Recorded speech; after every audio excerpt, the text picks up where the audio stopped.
here we are in DRC Shillong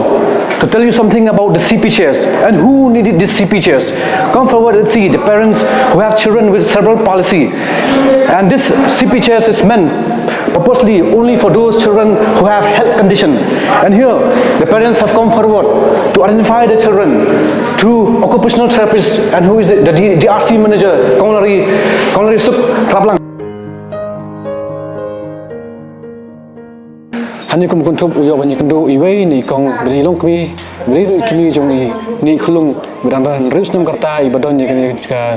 cerebral palsy badang ni kong ila ban batai ila ban yathu ya kan alti ke jong i kabai kendo bani khon jong i bat kumno isham kumno ye kendo ye jing muji bat kumno ipo shakani ke banta ban yo kan ke CP ban sna nam tai khon jong i ni kong tem ke ya kani ke tristam dia dah ngelalik check up hadin dia kadi lembaga jiwan le exercise yang ibu ikut jom para iba sapu YouTube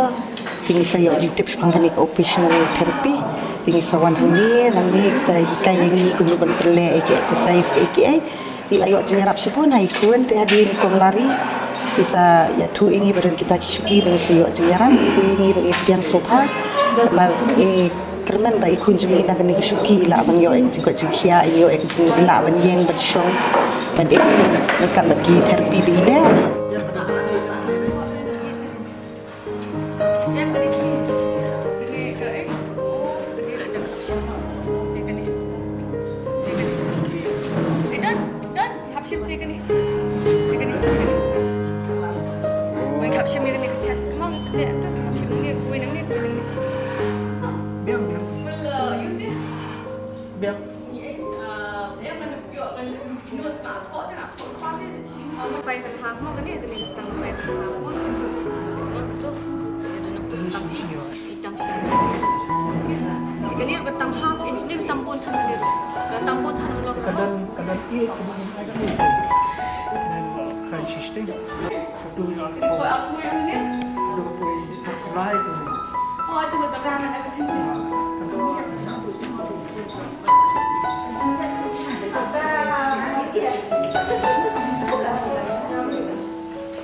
baik ni belum idon kini ke Jepang belum kami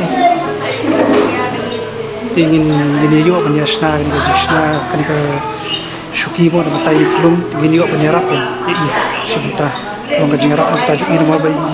yang di kami yang don ke jasmo smosen ini nama baka komlong ka met kapat kaperi na kumbangi long normal hari kini kiper ti ya penyarap pensna kini kisuki belum kami. Thank you. Pensna lagi ni dan itu adalah Jepang nanti dan hotel Cerebral Palsy. Ye, kini kalau kita tak bukan cuma church ini naik tak bukan betul itu bezat buat eken di sendiri ini bagi tahu you tahu kita snai tidak kita adaptive chairs ni tau. Ya, kamu challenge is kan kita akan Mata layu therapy ya kambia sikit boleh domen syuang syati dia mana sikit dawa akan terjadi what innovation like what syuang pertama ila sampai dia